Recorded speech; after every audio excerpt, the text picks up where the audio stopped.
하나님 아버지, 그 크신 사랑과 은혜에 신령과 진정으로 감사와 영광을 돌려옵나이다. 코로나가 재유행하는 시기임에도 불구하고 대광의 온 성도들 주님 전으로 불러주사 소중한 예배를 함께할 수 있도록 인도하여 주심을 감사드리옵나이다. 이 시간 소중한 예배 드릴 때에 성령이 감동 감화하는 놀라운 예배, 은혜가 넘치는 예배가 되기를 바라옵고 원하옵나이다. 또한 한 주간의 삶을 돌아보게 하시고 작은 죄악이라도 있거든 이 시간 주님 앞에 내어놓고 회개하는 시간이 되게 하여 주시옵소서. 회개로 말미암아 죄를 지을 수밖에 없는 우리가 하나님으로부터 의롭다 칭함을 받을 수 있음을 깨닫게 되는 대강의 모든 성도가 되기를 소망하옵나이다. 주일학교의 여름성경학교 학생회의 여름수련회가 주님의 은혜 가운데 무사히 마치게 됨을 주님 감사를 드리옵나이다.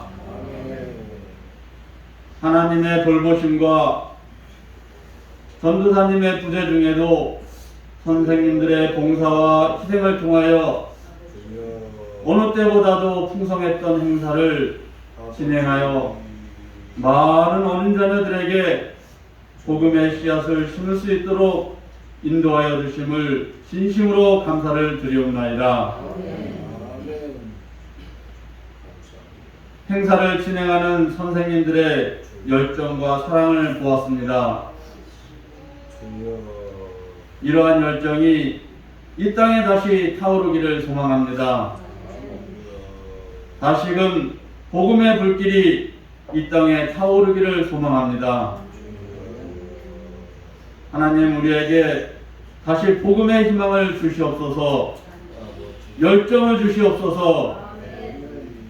그리하여 하나님을 믿고 사랑하며 섬기는 것이 세상의 그 어떤 즐거움, 물질적인 풍요, 권세보다 더욱 즐거운 일임을 알게 하여 주시옵소서.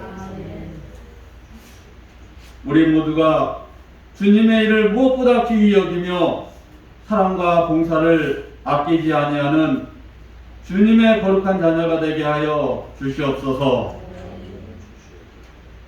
여름 행사를 위하여 애쓰고 힘든 모든 손길들, 하늘의 상급과 땅에서의 형통의 삶, 주님께서 가득 채워주시기를 소망하옵나이다.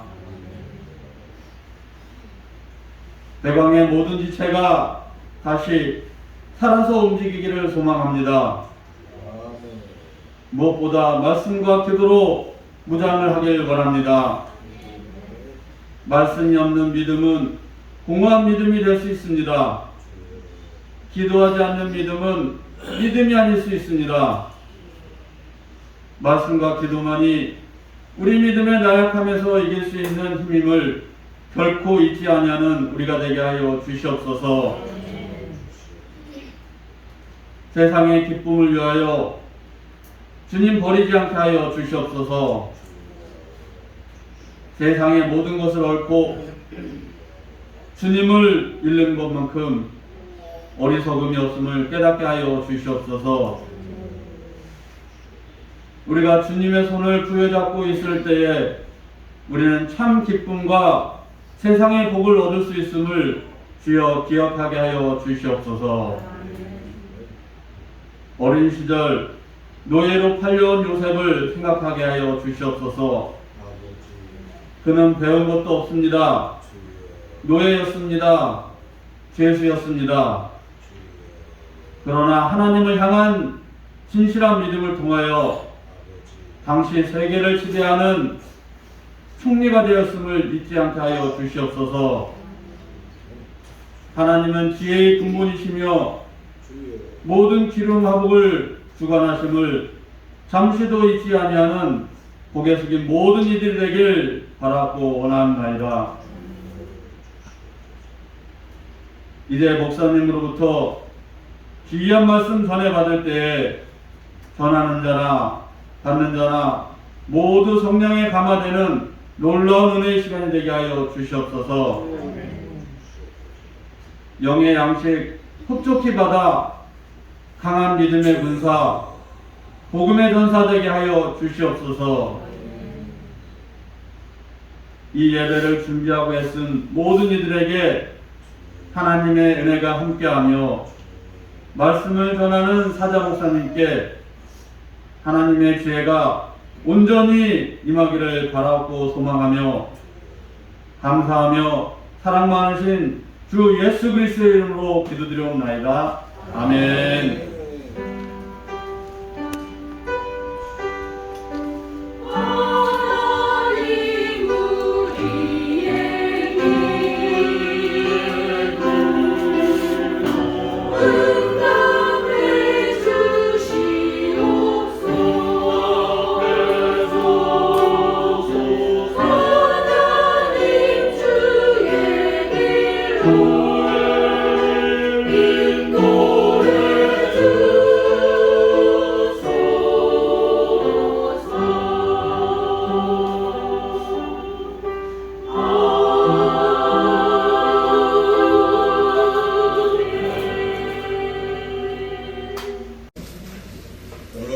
하나님의 말씀이 되겠습니다. 하나님의 말씀은 마태복음입니다. 신약성경 맨 앞에 마태복음 14장이 되겠습니다.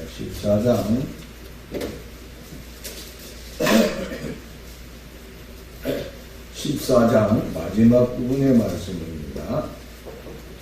34절에서 36절의 말씀이 되겠습니다. 그들이 건너가 게네사렛 땅에 이르니 그곳 사람들이 예수인 줄 알고 그 근방에 두루 통지하여 모든 병자들을 예수께 데리고 와서 다만 예수의 옷자락에라도 손을 대게 하시기를 간구하니 손을 대는 자는 다 나음을 얻으니라. 아멘.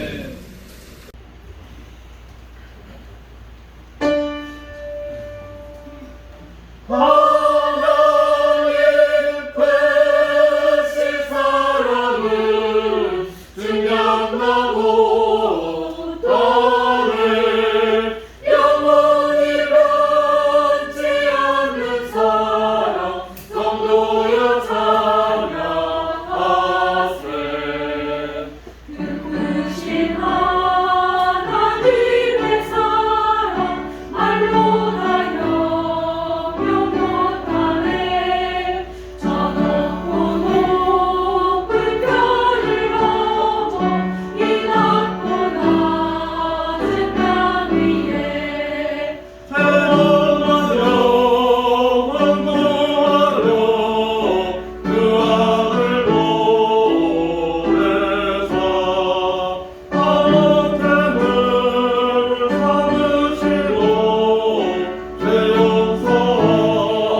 엄청나게 크시네.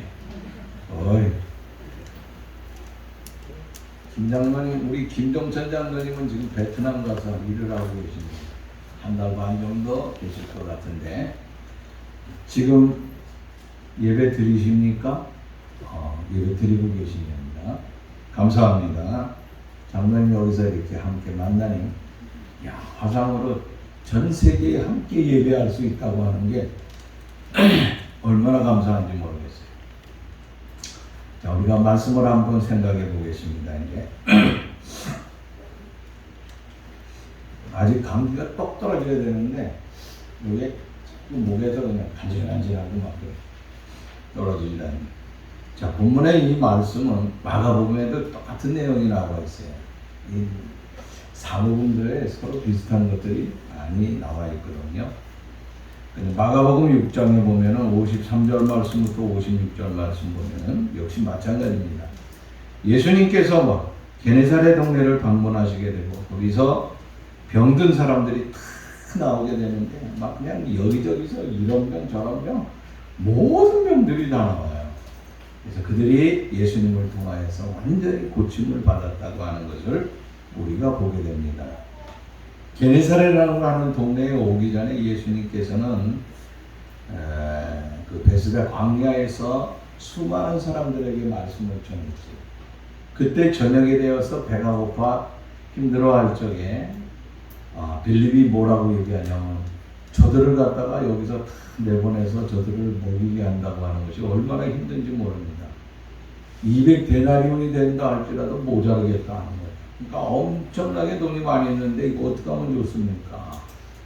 그때에 안드레가 보리떡 5개와 물고기 2마리를 가지고 예수님 앞에 오죠. 그때 주님이 축사하시니까 거기에 모인 장정 5,000명인데 5,000명 중에 뭐 이런 사람 저런 사람 합치고 나면 한 2만 명 정도로 보는데 그 2만 명의 사람들이 먹고도 얼마나 남았다고요? 12광주리가 남았어요.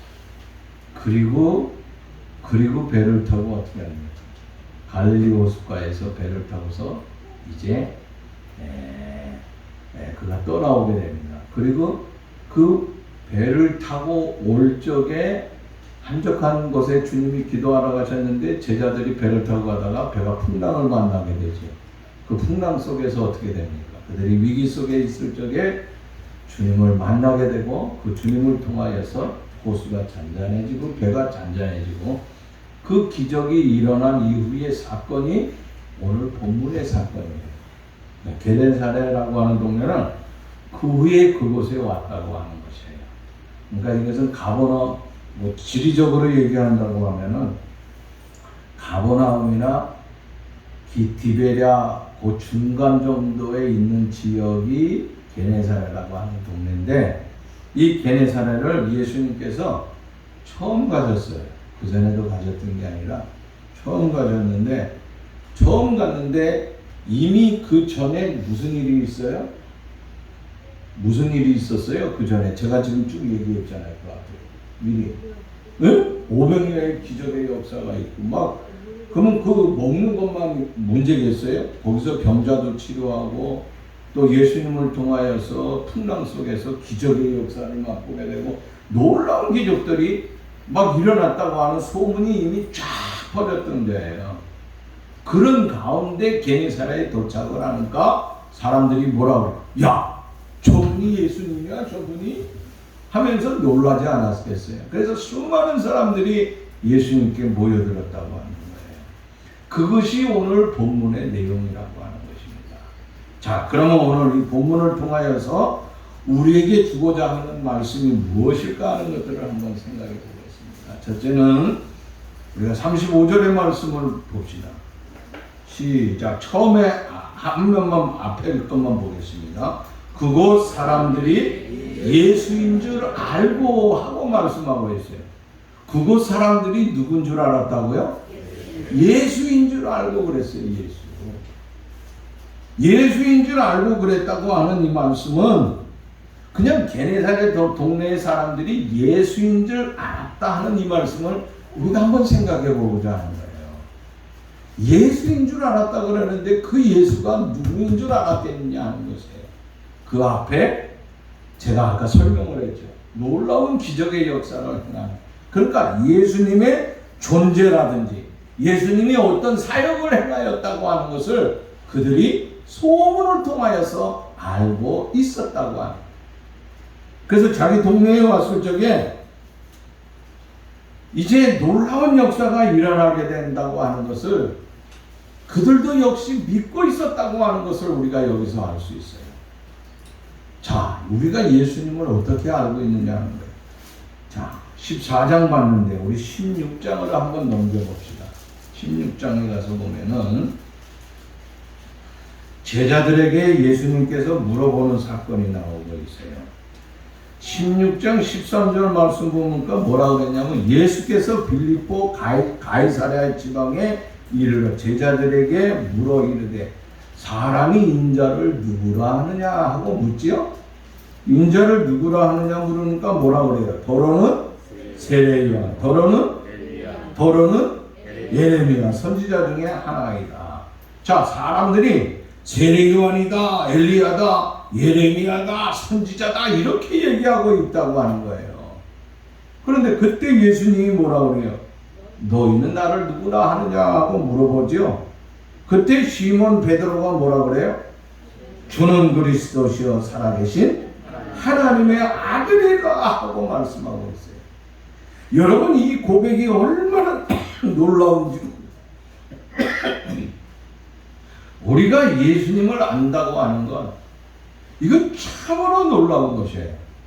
근데 우리가 예수님을 알 때 예수님을 어떠한 분으로 알고 있느냐 하는 거죠. 자, 예수님께서 베드로에게 물어봤죠. 자, 다 물어봤는데 베드로가 대답하기를 주는 그리스도시여 살아계신 하나님의 아들이다 고백을 하고 있어요. 그 대답에 예수님께서 너무 놀라시면서 뭐라고 했어요? 바요나 시몬아 내가 복이 있다 하면서 그를 통하여서 하나님의 교회를 짓겠다고 약속을 하고 있습니다. 그래서 그를 반석으로 삼았다고 하는 것 아니에요. 자, 우리가 이런 신앙의 고백의 삶이 얼마나 중요한지 몰라요. 우리가 여기서 생각해 본다고 하는 것은, 자, 그러면 예수인 줄 알았다 그랬는데 예수를 누구로 아느냐 하는 것이겠지요. 오늘 여러분들이 예수님을 아는 신앙의 단계를 우리가 셋을 생각할 수가 있어요. 첫째는 그냥 아는 단계예요. 아는 단계. 그죠? 아는 단계라고 하는 것은 그냥 무슨 내가 태빈이를 안다 이런 단계가 아니라 뭔가 만나가지고 이렇게 서로 이야기를 하면서 그 사람에 대해서 뭔가 조금 캐치하는 거겠지요. 근데 여기서 조금 더 나가면 어떻게 됩니까? 신앙이라고 하는 것은 그 다음에 뭐가 돼요? 믿어지는 거지요. 믿어져요. 저 사람을 믿을만해 합니다. 그 믿을만한 게 뭐죠? 이게 신뢰한다고 하는 거예요. 내가 그 사람을 사랑한다고 하는 거예요. 우리가 신앙의 단계를 이렇게 들어가는 거예요. 아는 단계에서 그 다음에 신뢰하는 거예요. 신뢰하는 단계를 넘어서면 어떻게 됩니까? 내 자신이 하나님 앞에 헌신하는 거예요. 그래서 우리가 헌신을 하게 됩니다. 이 헌신하는 사람들이 대광교에서 뭘 했어요? 전도사님이 안 계심에도 불구하고 여름 성경학교를 얼마나 열심히 했는지 몰라요. 아마 대한민국 전체에서 아니 전 세계에서 이렇게 성경학교를 아름답게 끝낸 교회는 아마도 없을 거예요. 그리고 풍성한 물자를 공급받은 교회는 아마 전 세계에서 대광교회 하나일 거예요. 잘 모르니까 그냥 안 해나면 돼요. 이럴 때는 남이 따라하는 거 하는데 왜? 너무너무 좋으니까. 진짜 아이들이 풍성했어요. 왜? 저는 직접 느끼잖아요. 내가 교장이기 때문에 그런 게 아니라 우리 아이들도 있으니까 아이들이 가져오는 선물이라든지 이 달란트 시장이라든지 이런 거 보면요 야, 어떻게 이런 선물을 줄까? 이게 전 세계에 대강되었군요. 중고등부 수련회 또 마쳤어. 지난 주간에 목, 금, 토. 제가 금요일 날 저녁에 갔어요. 갔는데 깜짝 놀랐어요. 뭐 불 다 끄고 뭐 난리가 났어. 찬양을 인도하는데 영원히 선생님이 막, 야, 백그라운드가 막 기가 막히는 거야. 드럼, 키보드 해가지고 이미 이것을 위해서 얼마나 노력. 가면 그냥 됐는 줄 알아요, 사람. 아니에요. 연주회, 어떤 음악회 연주회를 하기 위하여서 연습을 수도 없이 하는 것처럼 우리 선생님들이요. 그냥 연습한 게 아니야. 모여가지고요. 조도사님 없지만 눈물로 기도하면서 기절하게 매달렸어. 그리고 연습하고. 야, 우리 요 때는 어떻게 해요? 요 때 멘트를 뭘 써야 돼요? 얼마나 연습을 했는지. 그렇게 해도 되지 아니하는 경우가 있어요. 근데 성령께서 그날 밤에 그냥 막 뜨겁게 역사합니다. 끝나고 나니까 애들 붙잡고 막 돌아가면서 기도하자는 거예요. 저도 거기서 기도했어요. 애들하고 손을 붙잡고. 이게 뭐예요? 아는 단계에서, 믿는 단계에서, 하나님 앞에 헌신하는 단계. 이런 사람들이 뭐합니까, 나중에? 순교할 수도 있는 거예요, 순교할 수도. 응? 신앙의 진짜 깊은 단계에 들어갔으니까 놀라운 역사가 일어나는 거예요. 참, 다른 때보다도 우리 중고등부가 아이들은 많이 같지 않지만은 스태프들하고 굉장히 많은 사람들이 아주 뜨겁게 역사하는 그 아름다운 삶. 이게 하나님 앞에 우리가 헌신하는 삶을 통하여서 하나님 앞에 영광을 돌리는 아름다운 삶을 보게 됩니다. 자, 이와 같이 예수가 누구인지를 알게 됐어요. 그 다음에 또 한번 봅시다. 좀 더 나가서 35절 말씀 봅시다. 알고, 자, 예수님이 놀라운 기적을 행해서 어느 동네에서 막 풍랑이 일어날 때 그걸 잔잔하게 만들고 막 난리가 났어. 그러면서 그 소식을 어떻게 해요? 자, 예수인 줄 알고 그 다음에 뭐랬어요? 그 근방에 두루 통지하여 그랬습니다. 여러분, 두루 통지했다 그랬습니다. 아, 이 말씀이 좀 굉장히 어렵죠. 통지했다고 하는 거. 뭐 통지한 게 뭐죠? 뭐 알린다. 여기저기 알린다. 우리말이 참 요럴 때는 굉장히 그냥 여러 사람이 예수님이 오셨다 그러니까 수많은 사람들에게 소식을 전하였다. 이렇게 쓰면 더 좋을 텐데 두루 통지하였다 그렇게 말씀하고 있어요. 자, 수많은 사람들에게 예수님의 소문을 가만히 있을 수가 없어요. 야! 그전에도 놀라운 일이 일어났는데 보리떡 5개와 물고기 2마리로 진짜 엄청난 사람들이 먹고 12방주리가 나와. 아니, 있는 것 가지고 먹고 남는 것도 아니고 없는 것 가지고도 있게 만들고 있는 것 그 있게 만드는데 거기서 수많은 사람들이 먹고 남아서 그것만 문제가 아니야. 병든 자들이 왔는데 소경이 고침을 받고 안전뱅이가 고침을 받고 문둥병이 막 온갖 병들이 다 일어났다고 하는 그 기적의 역사가 일어났다고 하는 것을 소문이 널리 퍼지게 되었다고 하는 거예요. 전도라고 하는 게 뭡니까? 여러분, 알리는 거예요. 예수님을 알리는 거. 그들이 뭘 알렸겠습니까? 내가 예수님 만났다고 하는 거예요. 예수님 만났는데 내가 예수님을 만나면서부터 내가 뭔가 달라졌다고 하는 거야. 내 자체가 달라지고 내 자체가 변하고 내 자체가 뜨거워졌다고 하는 거예요. 이게 언제 일어나느냐? 내가 예수를 믿으니까 회개하게 됐다. 오늘 우리 윤 집사님이 기도하면서 작은 것이라도 잘못한 것이 있으면 회개하게 해달라고 했어요. 우리 모두 회개를 하면서 늘 살아야 된다고 하는 거예요. 그게 뭐예요? 나는 인간이기 때문에요. 죄 안 짓는 사람이 없어요. 그 회개한다고 하는 것은 뭐예요? 완전히 변화된 삶을 삶을 산다고 하는 거죠. 예수 안 믿는 삶에서 예수 믿으면요, 예수 믿는 사람으로서 변화되는 삶이에요. 완전히 바뀌어야 된다고 하는 거예요. 수가성의 우물가에서 그 여인이, 이 여자는 어떻습니까? 어떻게 보면요, 저주받은 여자나 마찬가지 아니에요. 자기 남편이 매진지도 모를 정도로다가 그 중에 남편으로 생각하는 사람이 한 사람도 없어요. 그런데 예수님 만나서 변화를 받았어요. 막 뜨거워졌어요. 가만히 있을 수가 없어요. 그래서 막 뛰쳐나갔어요. 그 다음에 어떻게 합니까? 예수를 전했어요.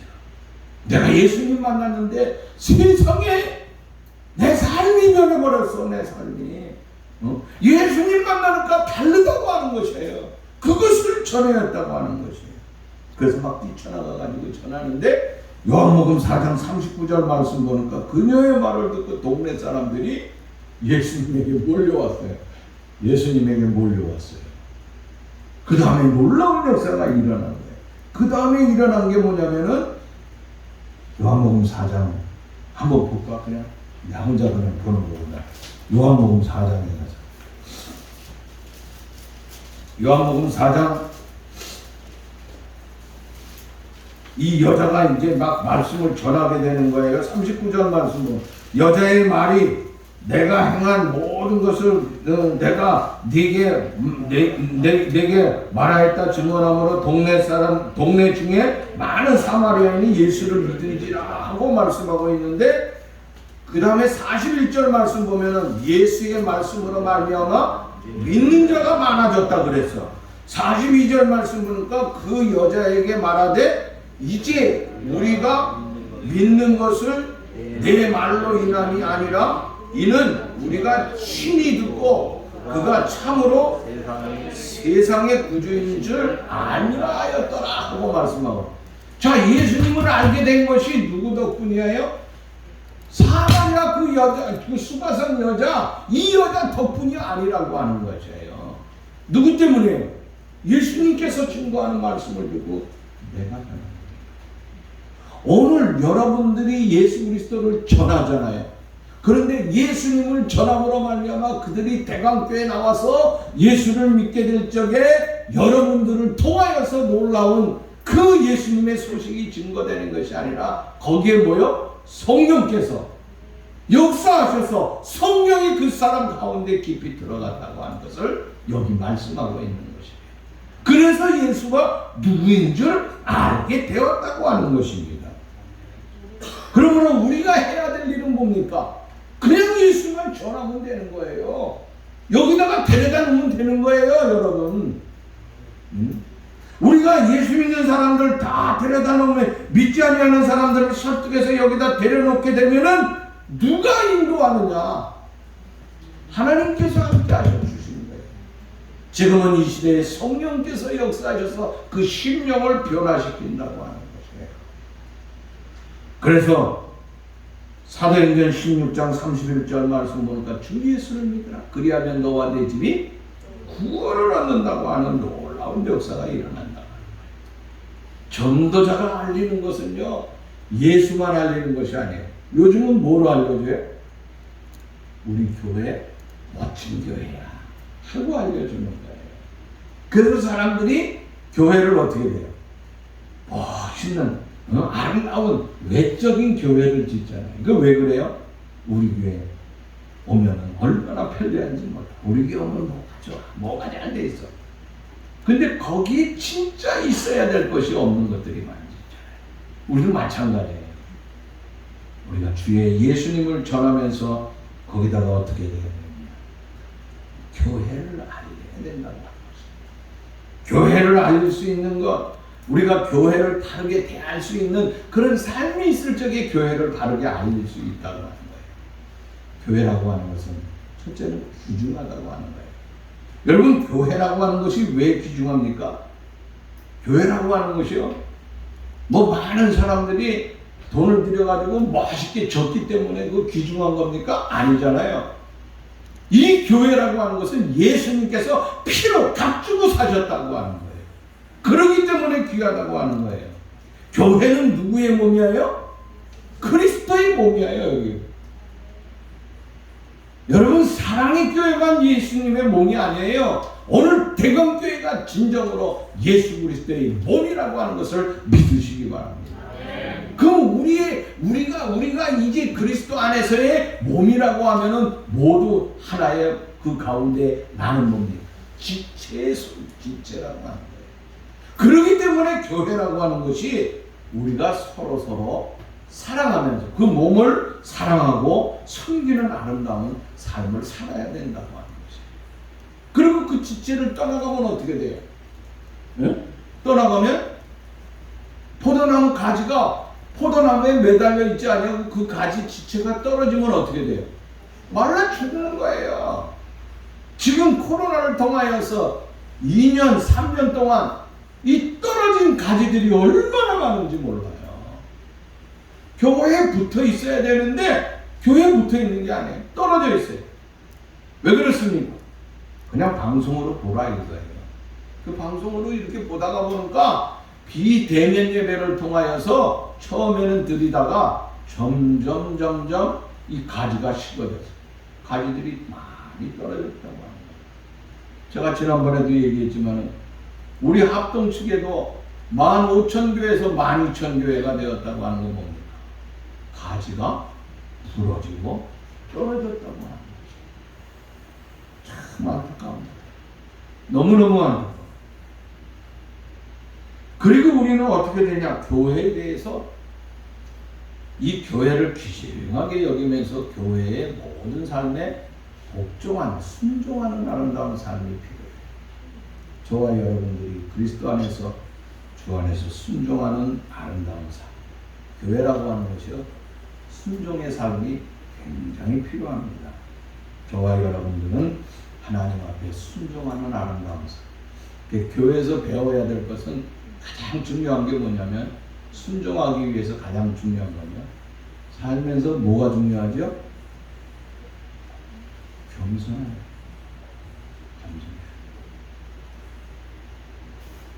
우리 교회에 옛날에 나오면서 제가 겸손에 대한 설교를 하는 것 중에 목사님 지금 30년이 넘었는데도 제 설교 중에 그거 하나만 기억하는 사람이 있어요.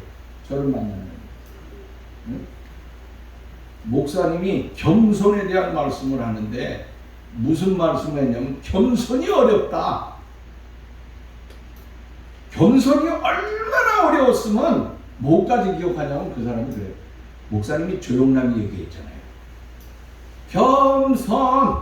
겸손은 힘들어. 누가 그랬어요? 조용남이 그 노래 했잖아. 겸손이라는 노래 했잖아. 내가 그 설교를 30년 전에 했어. 30년 전에. 근데 내가 우리 교회 옛날에 30년 전에 나왔던 사람을 총회 가서 만났어. 근데 목사님이 그 설교했다는 거야. 나도 모르겠는데 그 설교했대. 가만히 생각해 보니까 그때 한 번만 해놓은 게 아니야. 겸손이라는 얘기를 할 적마다 내가 많이 했어요. 근데 그 사람은 그것만 기억하는 거예요.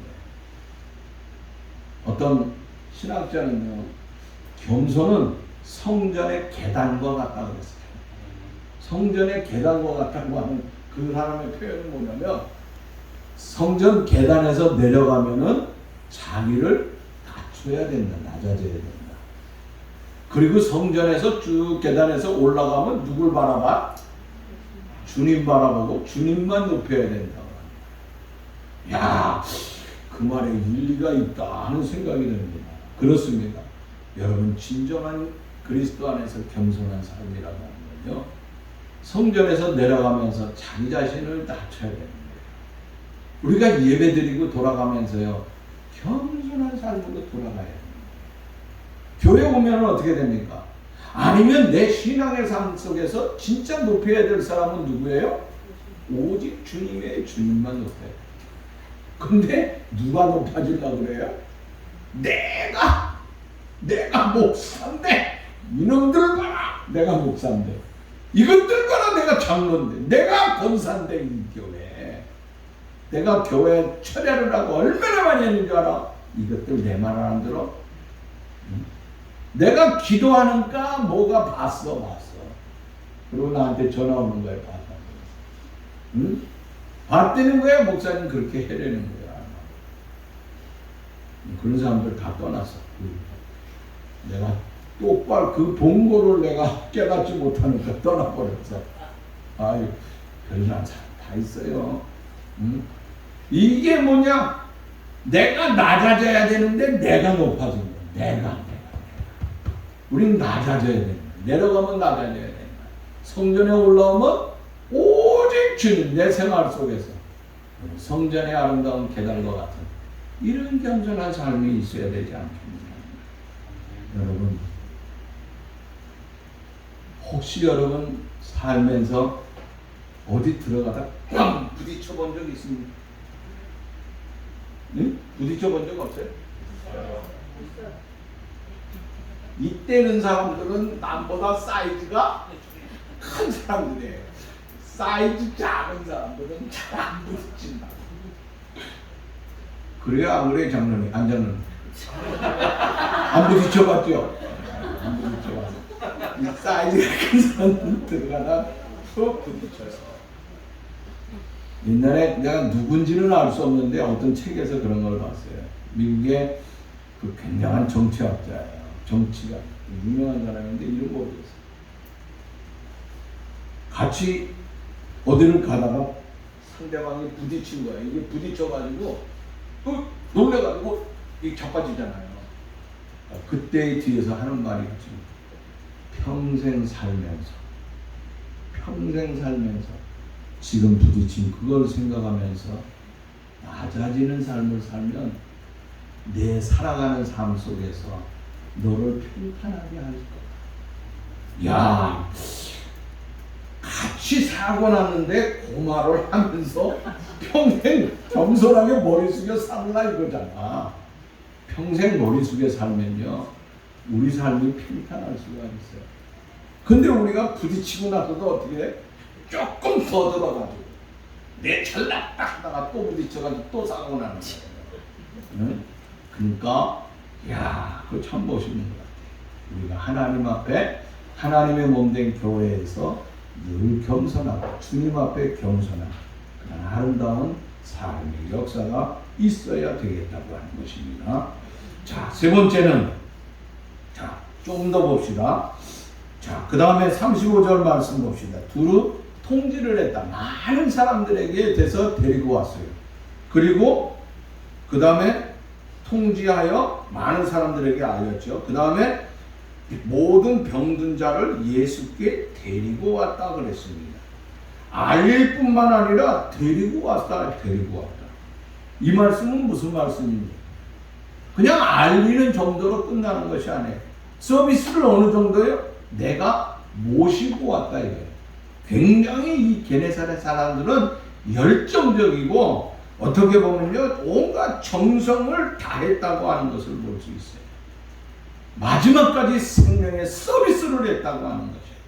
구원과 생명의 삶을 주기 위하여서 그들은 끝까지 서비스하는 삶을 살았다고 합니다. 오늘 저와 여러분들의 삶이 어떻게 됩니까?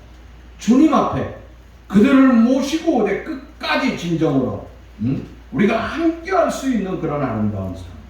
우리가 이웃을 향하여서 친절을 베풀 때 경제적으로 어려우면 경제적으로 도와줄 수 있습니다. 외로운 사람은 가서 말을 해줄 수 있습니다. 그러나 거기서 조금 더 나가서 어떻게 해요? 그들을 하나님 앞으로 인도하는 생명의 서비스, 구원의 서비스, 이런 아름다운 서비스의 삶을 우리가 살아갈 수 있기를 간절히 바라는 것입니다. 오늘날 여러 가지로 혼란합니다. 경제적인 위기가 왔다 그래서 지금 전 세계 경제적 위기가 다시 왔다 그럽니다.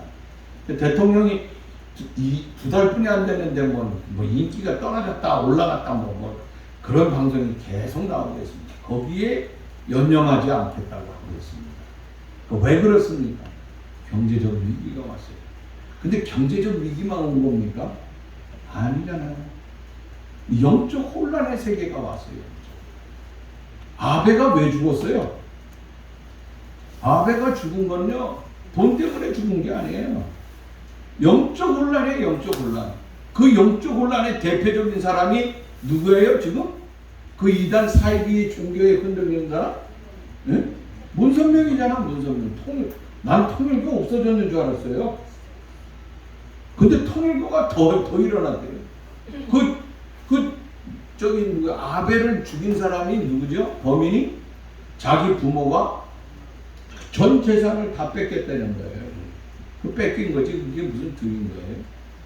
그러니까 흥분해가지고 가만히 있지 않고, 야, 이 영적인 혼란이 통일교에서만 일어나는 거야. 오늘 우리나라도 마찬가지. 요새는 방송에서 노골적으로 얘기하기를 신천지 얘기하더라고요. 신천지 기독교로 오세요. 야, 신천지 때문에 굉장히 흔들렸잖아요. 그뿐만이 아니에요. 그 외에도 거기서 나온 새로운 것들이 얼마나 많이 발생하는지 몰라요. 여러분, 오늘 우리들의 삶을 한번 점검해 보면서 우리는 진정 예수 그리스도에 대한 생명의 구원의 삶을 증거하는 이 아름다운 대방교회가 있다고 하는 거 얼마나 감사한지 몰라요. 여기서 구원의 아름다운 기쁨의 삶의 소식을 잘 증거하여 놀라운 기적의 역사를 이룩할 수 있기를 바라는 것입니다. 마지막으로 중요한 것은 그 다음의 문제예요. 자, 36절 말씀 봅시다. 시작. 예수의 옷자락에다가 손을 대게 하시기를 간구하니 손을 대는 자는 손을 대는 자는 다 나음을 얻었다 그랬습니다. 야, 여기 이 말씀 지난 주일날 말씀으로 돌아가 볼까요? 지난 주일날 제가 무슨 설교했죠? 응? 그건 혈류병 여자. 우리가 레위기 15장으로 가서 유출병이라고 그랬어요. 그죠? 이 유출병 걸린 자는 뭐예요? 저주받은 자. 문둥병하고 똑같아요.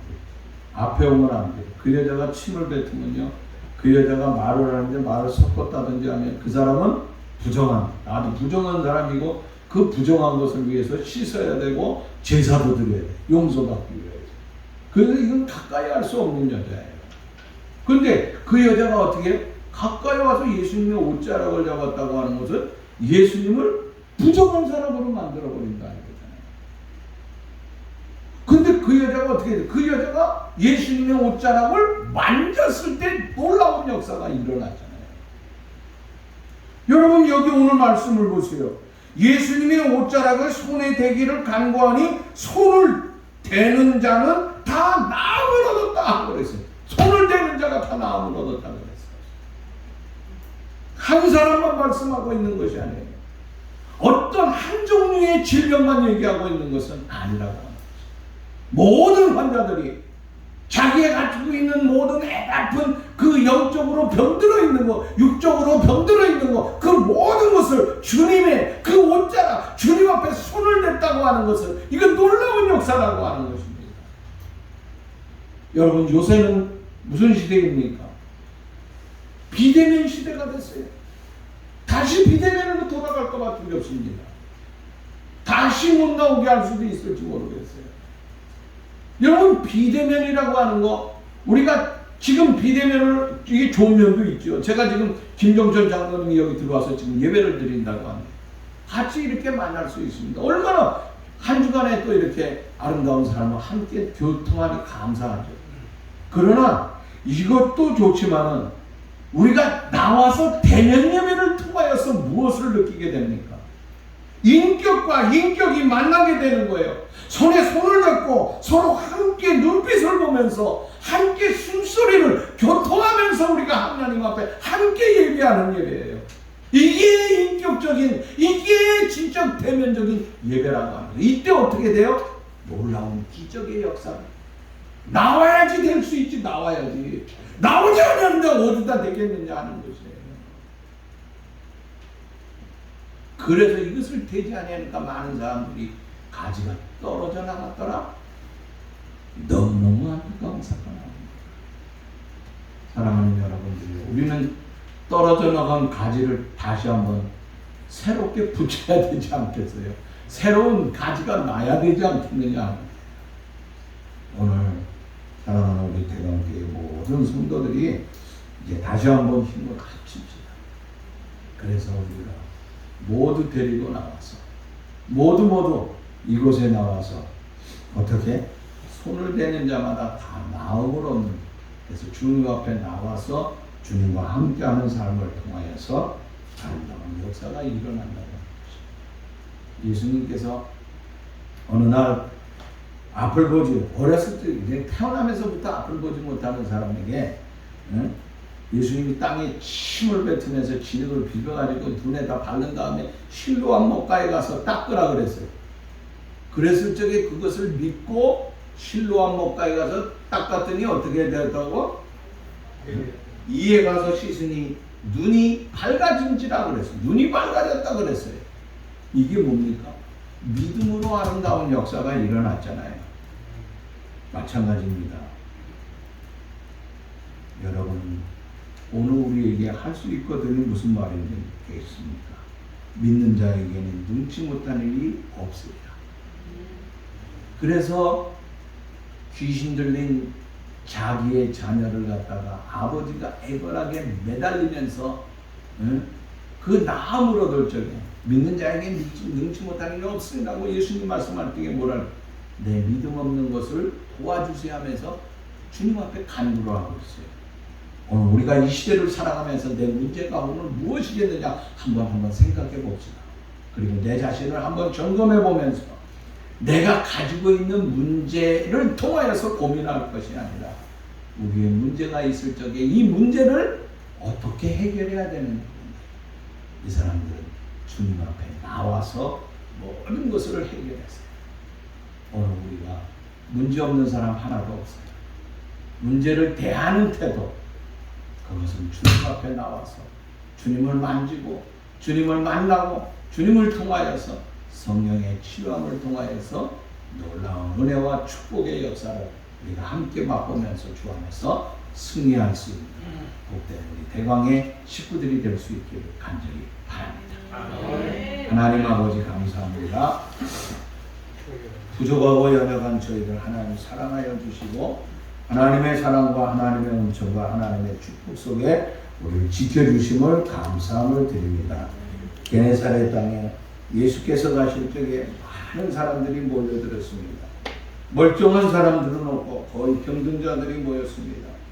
그들이 주님 앞에 나와서 주님을 손을 대기만 하여도 나음으로는 놀라운 구원의 역사, 그래서 그들이 편안해지고 건강한 축복의 역사를 받았사온데 오늘 사랑하는 우리 대광의 모든 식구들, 이제 수많은 사람들에게 그리스도의 복음을 증거하게 하여 주시고 이 복음을 증거하는 것을 통하여 하나님의 놀라운 능력과 권능과 축복의 기적의 역사들이 일어날 수 있도록 주님 도와 주시옵소서. 하나님의 교회, 세상에 문제 없는 사람이 어디 있겠습니까? 많은 문제를 가지고 있는 모든 사람들이 주 앞에 나와 내 모든 것을 내려놓게 하여 주시고 털어놓게 하여 주시고, 그러므로 주 안에서 승리할 수 있도록 주님 도와 주시옵소서. 예수님의 이름으로 기도하옵나이다. 아멘.